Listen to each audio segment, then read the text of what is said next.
Hello everyone, I am Keisuke Takayasu. Today I'd like to introduce you to the history of design.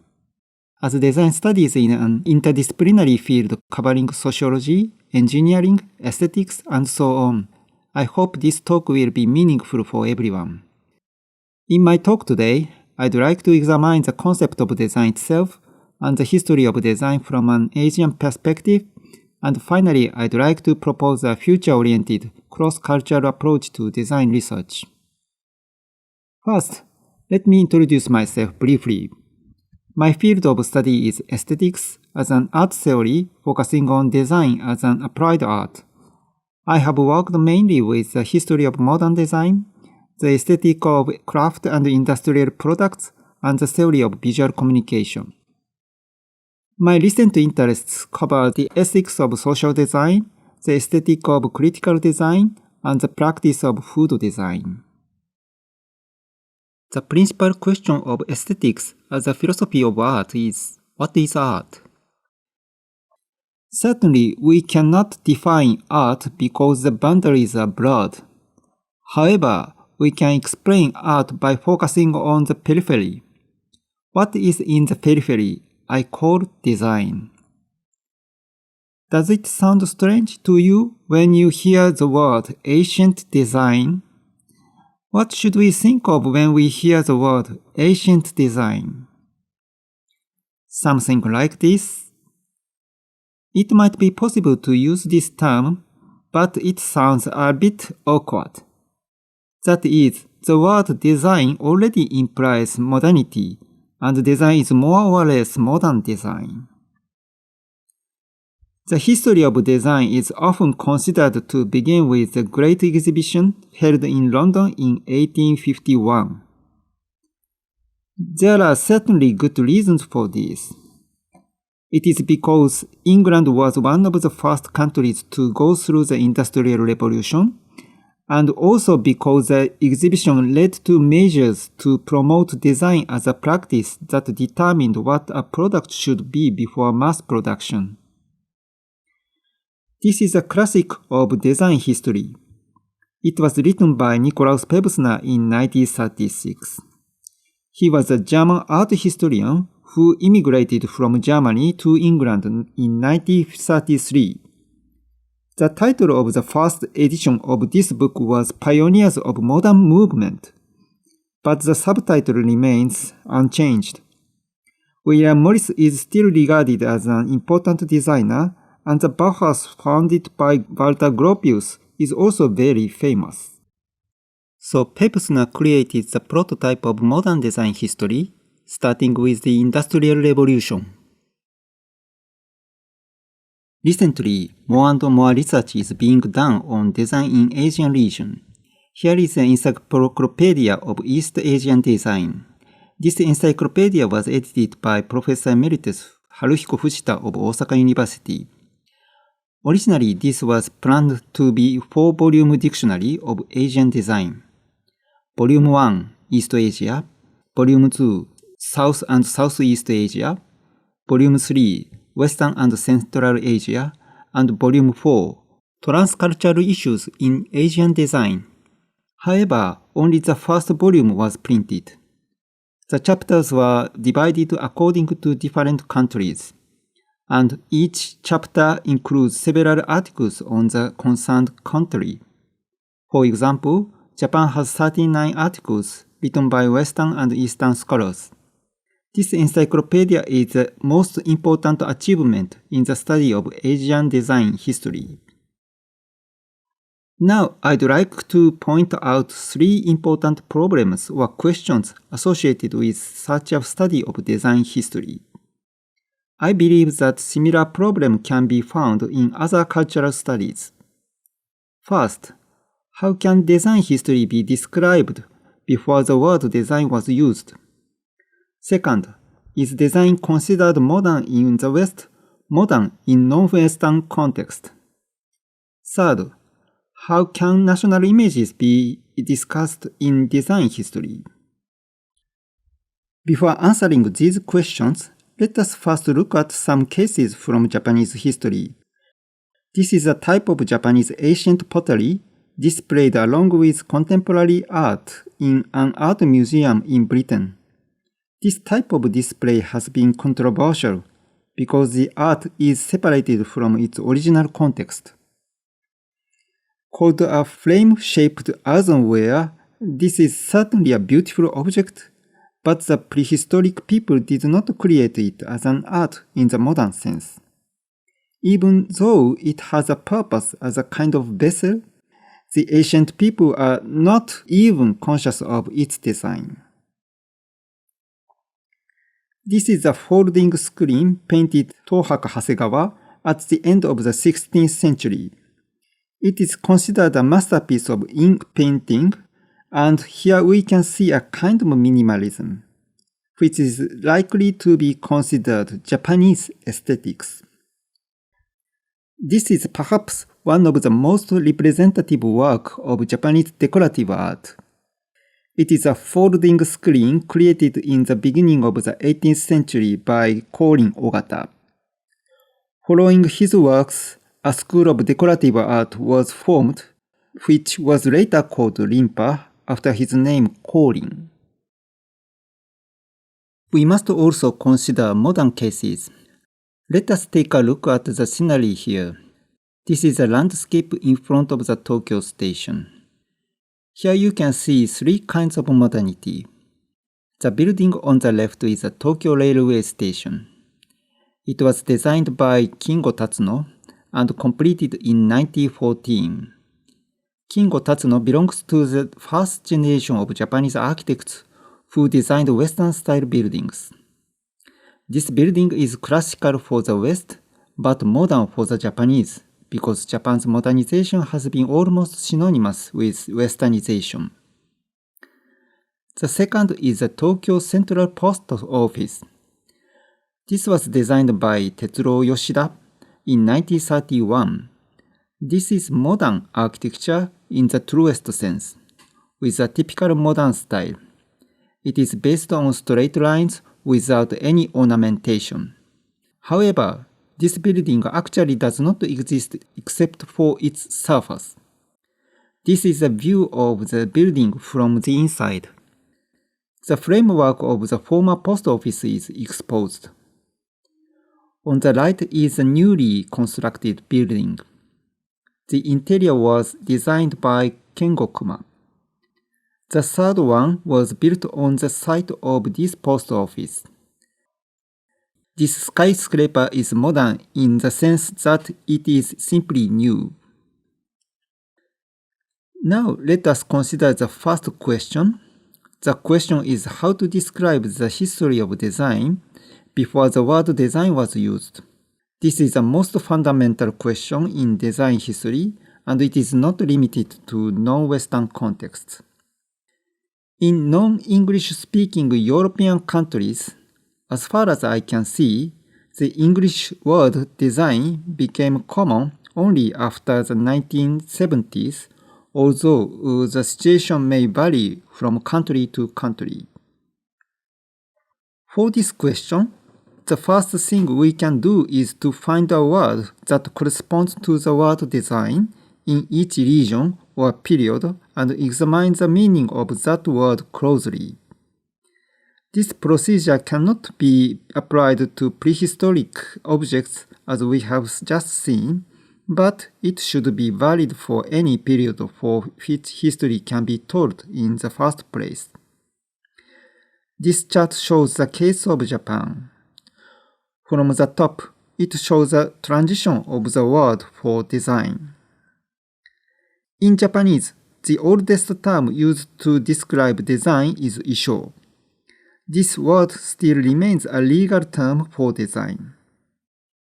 The following three words have always been used together since the end of the 19th century: koge, zuan, and soushoku. There is a background to this. From the 70s to the 19th century, Japan refused to have contact with foreign countries, except for some countries such as the Netherlands. It opened its door to foreign countries only in the latter half of the 19th century. In the beginning, Arts and crafts were Japan's main exports. Originally, however, there was no clear distinction between fine art and applied art in Japanese, nor was there an appropriate word for each. The word koge was used for craft, and the word zuan came to be used as an equivalent for design in the sense of decorative designs for crafts. Let's look at some examples. This is a design for ceramics. The above two are zuan or design for textiles. The lower butterflies are for all kinds of crafts. From the end of the 19th century to the beginning of the 20th century, such collections of designs were created by designers. They were intended for craftsmen, but some were also designed for the general public to enjoy. These are the earliest advertising posters for a departmental store. Since all three are pictures of beautiful women, the change in the way they are depicted is obvious. We can see a growing awareness of the importance of design. The word zuan can also be used for such posters. The leftmost one is realistically drawn by the artist in a Western style and look like painting. The middle poster is decorative and flat. The artist in the middle is Goyo Hashiguchi. He studied both Japanese and Western painting and worked as a book designer. The rightmost figure is also decorative and much flatter. Moreover, we can see the influence of European Art Nouveau style. The artist on the left is Hisui Sugiura. He originally studied Japanese-style painting, but became an in-house designer for this departmental store in 1908.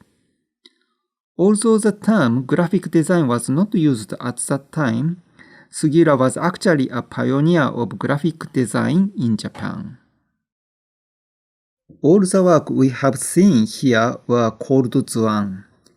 It is clear from this set of works that in Japan, from the end of the 19th century to the beginning of the 20th century, the focus was on creating decorative designs. In Europe, however, design without decoration had already been attempted since around 1910. The emphasis was not on decorating objects, but on constructing the objects themselves. From the 1920s, Japanese designers began to realize that old terms for decoration were not appropriate when incorporating the ideas of modern design. From the 1920s, the term kosei began to be used more frequently in Japan. The word kosei was an alternative for the word zuan, which was used for decorative arts. The word kosei was a convenient word that includes two keywords of modernism, namely composition and construction. The Bauhaus, founded in Germany in 1919, is one of the leading institutions of modern design, or Gestaltung. Built in 1925 in Dessau, the Bauhaus building represents the philosophy and style of modern design. The building does not have any surface decoration. Rather, it emphasizes transparency with its wide glass curtain walls. Instead of focusing on decoration, an intention to minimalize things can be seen. There were 3 Japanese designers who studied at Bauhaus. 2 of them are a married couple. I'd like to focus on a woman called Michiko Yamawaki. Her father was a tea master. Because he was a very wealthy landowner, he did not have to work and devoted himself to his hobby. She, Michiko Yamawaki, also became familiar with Japanese minimalist aesthetics through her experience in the tea ceremony culture. Her husband, Iwao went to Germany to study with the support of his wife's family, and his wife joined him in studying at Bauhaus. It was at the age of 20 that Michiko Yamawaki began her studies at the Bauhaus. Although she had no formal art education, it seems that she did not face much difficulty, maybe because her familiarity with the tea ceremony was very close to Bauhaus aesthetics. Her awareness of Western modernism made her realize the importance of traditional culture. In her memoir, she writes, "The functionality of tea utensils is similar to that of Bauhaus, where the unnecessary was stripped away.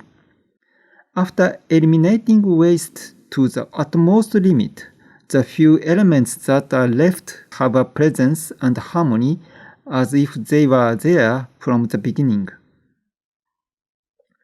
The German school, the Bauhaus, used the word Gestaltung in place of the English word design.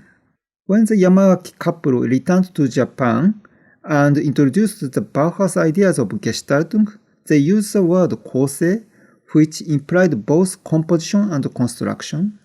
Later, the word Zouke came to be used as an equivalent for German word Gestaltung. In Japan, the English word design had been used mostly in the field of fashion. It was in the late 1950s, when Japan was experiencing rapid economic growth, that the word design became widely used in Japan. It was also during this period that industrial design was gradually recognized in society. In 1957, the Ministry of International Trade and Industry initiated the Good Design Award to promote design awareness in Japan. This was inspired by similar movements in Europe and the United States. This was also initiated because at that time, Japanese companies were still stealing designs from overseas. During this period, the term design also began to be used in school art education. Thus, from the late 1950s to the early 1960s, Japan experienced a design boom. The peak of this boom was the 1964 Tokyo Olympics. From architecture to printing, talented designers created memorable works for the Olympics. This is an iconic poster by Yusaku Kamekura. He was a graphic designer who received Bauhaus-like education in 1930s Japan, and after the war, he also worked on corporate identity. However, after the 1964 Olympics, the word design lost its shine in Japan and became a cliché that anybody could casually say. This is still the case today. We have now examined the words that correspond to design, and we have realized that by doing this, we can see the actual history of design, and we have also confirmed that the main part of design history is modern design. So I would like to discuss the second question. Is design similarly considered modern in the West and in non-Western contexts?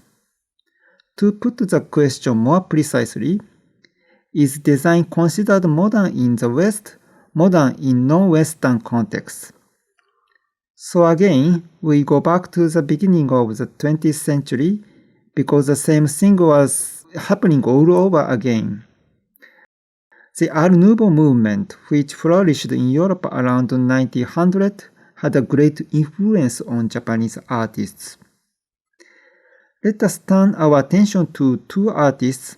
Although they are poles apart, they both recognized the values of Japanese decorative arts after learning about Art Nouveau, and they both contributed to teaching of design at different schools in Kyoto.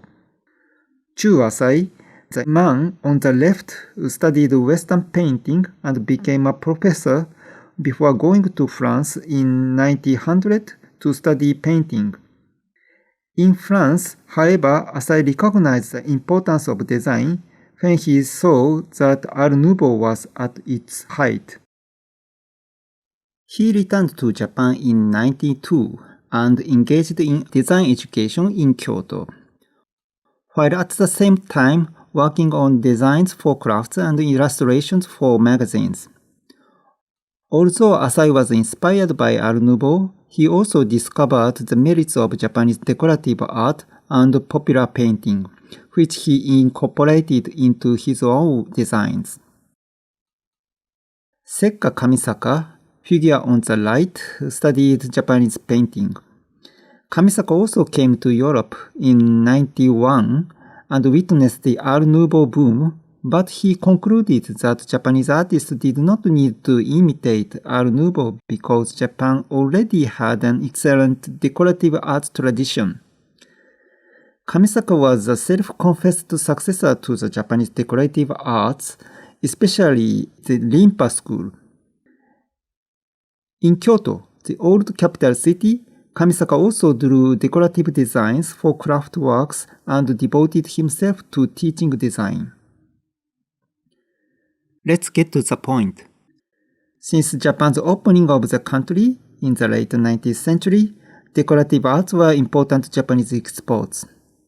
In reality, however, Japanese arts and crafts were not necessarily selling well in Europe and were not highly evaluated. Japanese artists finally realized the importance of decorative designs when they witnessed the Art Nouveau trend in Europe around 1900. Inspired by Art Nouveau, they began to rediscover their own traditions of decorative arts. Art Nouveau had been more or less influenced by Japanese art, so the above process was almost like re-importation. The same can be said about the developments following Art Nouveau. Modern design, in the strongest sense, is a rejection of historical styles and decorative arts.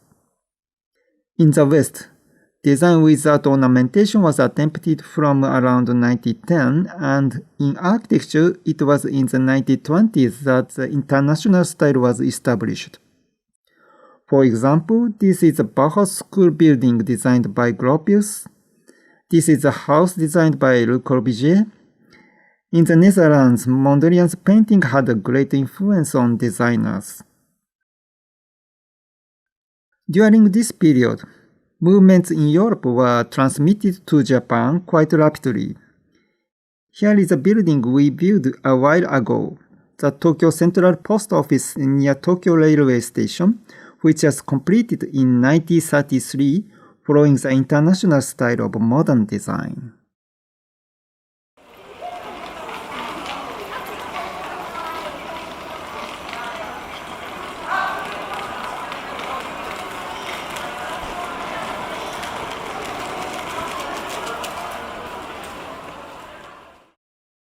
Let's check some important points here. Modern design was a design considered modern in the Western context. Such a modern design was not necessarily considered modern in a non-Western context. Rather, it was a clue to discovering traditional aesthetics. What was often evoked as an analogy to modern design is the tea ceremony culture in Japan. I often mention the tea ceremony culture in Japan, but an explanation may be necessary. The tea ceremony called Chanoyu is a gathering where the host and the guest eat and drink together. While the host and the guest spend the time together, they also appreciate the pictures hanging on the walls and the vessels being used. The tea ceremony established by Senno Rikyu is the mainstream practice where simplicity is favored and manners are aesthetically rationalized. Several people have already pointed out the similarities between modern design and the tea ceremony culture. I'd like to focus on Stemiholygoti, who was pioneer of modern architecture in Japan. He was an elite architect who had studied at Tokyo Imperial University. While architects before him had imitated Western styles, Horiguchi and his colleagues first proposed a freestyle architecture in 1920. However, Horiguchi also sought to learn from the new architecture of the time in Europe. In 1923, he went to Europe and published a book entitled Contemporary Dutch Architecture in 1924. In this book, which is about the new Dutch architecture, Horiguchi shows a special interest in the houses by the Amsterdam school, which used vernacular materials such as bricks. Horiguchi particularly had a special attachment to small houses with glass roof because they resembled a tiny tea house built in a rustic style. Horiguchi was commissioned to design a house by a person who had read Horiguchi's book on Dutch architecture. This house, Shienso, has a very strange feature. Can you see the horizontal roof sticking through the glass roof? This seems to be a forced mix of Dutch Destale features and Amsterdam school features. The two features, which are originally incompatible, seem to remain antagonistic without being in harmony. When this building was completed, Horiguchi wrote in his essay that such a building with a thatched roof requires special attention because it is extremely flammable. Unfortunately, as he predicted, it was burnt down 2 years after its completion. Horiguchi's interest in the expressionist architecture was evident in the first half of the 1920s, but in the late 1920s he began to adopt an international style based on straight lines. This was a trend that was also seen in European modern movement as a whole. Horiguchi, however, came to refer to the past cultures more than ever before. Horiguchi had a deep understanding of Japanese culture. In his writings, he pointed out the similarities between modern design and the tea ceremony culture. The German architect Bruno Taut moved to Japan in 1933. It is well known that Taut appreciated Katra Imperial villa in terms of the minimalist aesthetics of modern design. However, it should be noted that Taut was taken to the Katra Imperial villa in Kyoto the day after he arrived in Japan. We can assume that some Japanese had already noticed this similarity and they were planning to have Taut appreciate this old building. Since the Katra Imperial villa is a building belonging to the emperor's family, Taut's evaluation could be an effective ideology in justifying modern architecture known as the international style under the growing nationalism of the 1930s. Let us now look at the Katra Imperial villa through the pictures taken by Yasuhiro Ishimoto. This Japanese-American photographer studied at Chicago Institute of Design in the United States from 1948 to 1952. This school originally began as a new Bauhaus, and it was there that Ishimoto became familiar with the aesthetic of modern design. Ishimoto has published 4 photographic collections of the Katra Imperial villa, the first in 1960, being the most eccentric. Here we make an experiment using the color version taken in 1983. I'll take the colors away, then it looks exactly like Corbusier's Villa Savoie. The photographer has removed the sloping roof from the frame in advance so that the horizontal and vertical lines are emphasized. It looks as if thin pillars are supporting the upper structure. This is a sliding door. If we take away the color of this, then it looks just like Mondrian's painting. This is another trick of photography. When you enlarge a part of an object like this, it becomes more abstract. It makes it look like an abstract painting. Even so, the black lines are very similar. These are stepping stones for walking in the garden. Take the color away from this one too. Then it will look exactly like Malevich's painting. However, the eclectic style prevailed during the wartime. This is the building of the Tokyo National Museum, built in 1937. The sloping roof gives the impression of Oriental taste. During the war, the modern-style building was not officially approved, and such an eclectic Oriental style was recommended. The modern style was still considered the international style and was officially suppressed under Japanese fascism.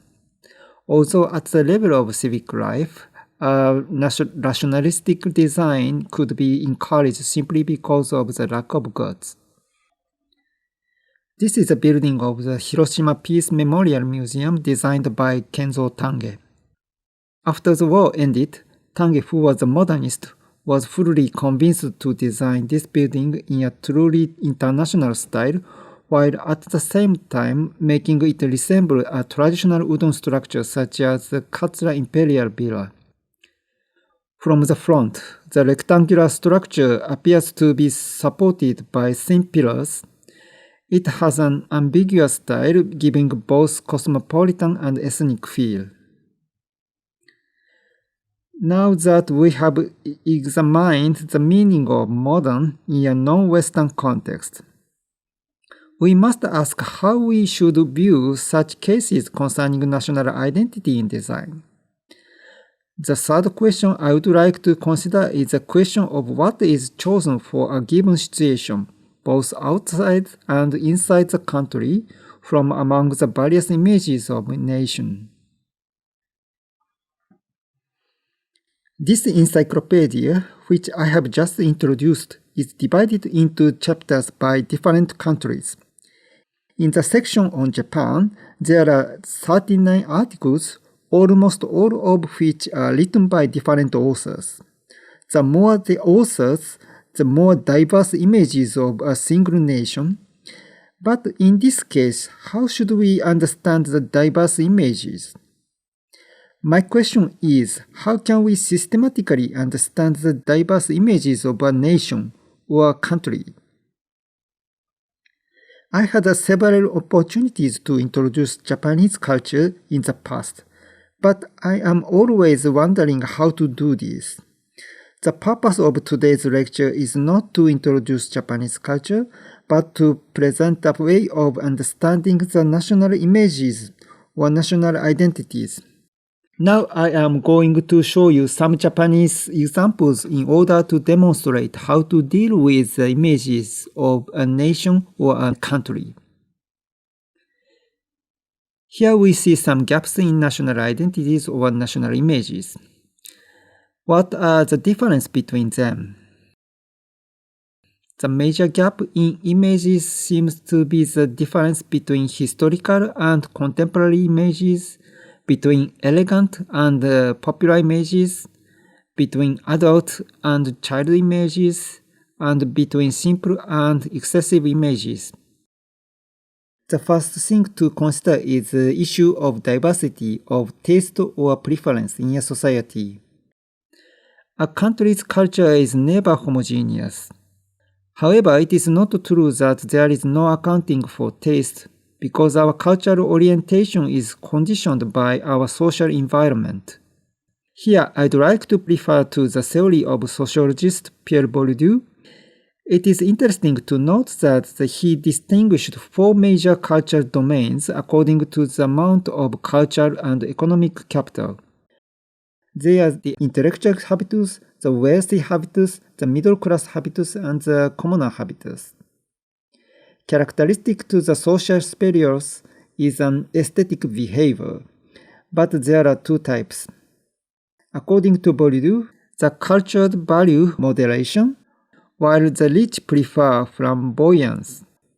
Further, the middle class tends to be rather knowledge-oriented to compensate for their lack of the cultural experience. According to Bourdieu, taste among the common people is hedonistic rather than aesthetic. Although Bourdieu's scheme is an argument based on the French society in the 1960s, the three types of people other than the middle class are likely to be found in any society today. As we have seen, the most controversial issue in the design styles from the 19th century to the 20th century has been the conflict between ornamentation and simplicity. The distinction between ornamentation and simplicity is the most fundamental distinction when discussing design styles. My question is, how can we systematically understand diverse national images? In an attempt to answer this question, I created the following diagram. The vertical axis represents differences in social position based on the distinction between high culture and popular culture. The horizontal axis represents the differences in style based on whether it is restrained or excessive. This allows us to distinguish four cultural domains, each characterized by an adjective. Let us first apply the corresponding order object to each of the four areas. A is a stone garden at Ryoanji Temple, famous for its refined minimalism. B is a decorative folding screen painted by Korin Ogata in the beginning of the 18th century. Korin Ogata came from the merchant class. Although the status of the merchant class was socially low, rich merchants enjoyed a high level of culture and had ruling class patrons. She is a woodblock print created by Katsushika Hokusai around 1831. These prints, called ukiyo-e, were cheaply available to the masses at that time. D is an example of tools that were probably used by the masses for a long time, or everyday objects that we don't know who made. Farm tools, for example, did not need to be decorated in the first place. Such things are simple and plain. Next, let us apply contemporary objects to the four areas of the map. A is glass tea house designed by Tokujin Yoshioka, a contemporary product designer. B is probably the most famous contemporary Japanese artist. Takashi Murakami also works for celebrities and international brands. For example, he has provided designs for Louis Vuitton products. C is Japanese animation, and D is a wall-mounted CD player designed by Naoto Fukasawa for Muji. You probably don't need something like this, but at least it is not a luxury item. It is an industrial product that is more poetic than functional. Let's take another example. In 1995, when the Kansai region of Japan was hit by a major earthquake, a temporary church as well as temporary housing was built according to the design of architect Shigeru Ban. All structural materials were made of paper. Paper is a material that is available anywhere, and because it is light, it can be assembled without use of heavy machinery. This partitioning system, designed by Shigeru Ban, was already used after the 2011 Great East Japan earthquake and was used in a shelter for refugees from Ukraine. It is also made of paper, which makes it easy to produce and recycle.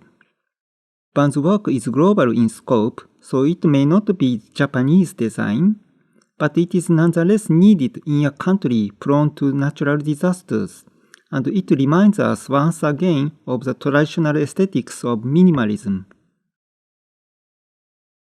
The four types I have presented here are, of course, not very real, but rather a convenient distinction, which Max Weber called the ideal type, I think this allows us to discuss the social status of cultural products.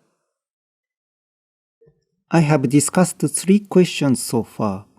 The study of design history used to be focused on the West, but now the history of design in the non-Western world has raised issues that need to be considered. Of course, the above issues may be quite applicable to Western countries as well. I believe that a detailed cultural study can be done from these points of view, and although I cannot go into detail now, research has already been conducted to address these concerns. Actual research in history tends to be a detailed discussion rather than a broad discussion like what I have done today. What we should take into account, however, is that the very objects being designed are changing dramatically. It is fine to have cultural research from a micro perspective, but I think it is necessary to approach it from a macro perspective. So let us review the major trends in the 200 years of design. A tentative starting point, as is a convention, is the Great Exhibition of 1851 in London, which was followed by major changes every half century. In the second half of the 19th century, there was a growing trend in Europe to rethink crafts and create new forms of decoration. This was the arts and crafts movement in England and the Art Nouveau or Jugendstil movement on the continent. The influence of Art Nouveau began to be felt in Japan at the beginning of the 20th century. In Europe, the 20th century saw the emergence of modern design movement, which advocated a form of design without ornamentation. In the second half of the 20th century, the rationalism of modern design permitted the information field as well. Moreover, work on communication-related design increased. The major change from the 20th to the 21st century was the shift from the work of single objects to the work of relationships. In other words, designers are no longer content to create a single object, such as a house, a car, a piece of clothing, or a postal. Instead, they consider it their profession to create relationships among relatively independent objects or people. For example, networks of electrical devices, mobility systems, ecosystems, and communities as relationships between people become the object to be designed. As shown in this image, designers have always considered the relationship between parts when creating a single product. But the relational design is concerned with systems, where the boundary between the outside and the inside is not very clear and can change, whether it is the relationship between products or between people. This change is also reflected in the name of the design fields that have appeared in design education since the end of the 20th century. The first group is environmental design and similar fields. The second group is social design and similar fields. And the third group, previously called product design, has come to put more weight on the relationship between humans and products. Thus, it is important to note that the very object being designed is changing. This change in the object of creation or design acts as a turning point in history. The role of design history is to capture these historical developments, recognize what is happening today, and think about the future. But is it our task as scholars to predict the future? Finally, let's think about the future. What is a future-oriented design history? Today's designers are expected to be innovative, but it is not easy to come up with innovative ideas. Detailed research on the current situation, as well as statistics-based future prediction, are necessary. However, these are not enough to come up with innovative ideas. Therefore, it may be important to think more freely from immediate interests and try to create a vision of an extraordinary future as depicted in science fiction, and to make it closer to realization. We would like to find not a predictive future or an ideal future, but rather a hypothetical future. Such thinking appears to be unrealistic, so it is often regarded as art rather than design. This concern has been fostered especially by the design called Speculative Design that Anthony Dunn and Fiona Levy advocated. There have been remarkable efforts in Japan, and it seems that similar educational activities have been carried out all over the world under different names. This is what I'd like to know since I teach in the art department. One of my concerns is how this approach to the future crosses with the historical research that I have described. This is an attempt to represent the three kinds of design and the three corresponding futures. The goal of speculative design is not a predicted future or even an ideal future, but an imaginary or hypothetical future that no one has thought of before. But how can we arrive at such an idea? First, do not be too rash in setting goals, because if you set too obvious and conventional goals, the results will also tend to be the same as expected. This is what makes speculative design different from social design based on problem solving. This is my model that represents a path for students to imagine a different way of being from what we have now. The target can be anything, but it is preferable to be somewhat specific like a car or a house. It is important to understand that what is considered to be the case today was not the same in the past and perhaps will be quite different in the future. Then we would like to focus on a key idea such as animal welfare. It motivates us to consider other possibilities and gives us hints to think fundamentally about things. Besides, technology research is also essential, as it is technology that has brought about social innovation. However, I believe that we should review the potential of low-tech as well as high-tech. In one of my university courses, students are trying to think about how things can become different by following the 5 steps. Today, first I talked about the issues of the history of design in the cultural context. Second, we looked at the connections between past, present, and future research. Third, we discussed design research and design practice in terms of artistic creation. I hope that some part of this video has aroused your interest. That's all for today's talk. Thank you very much.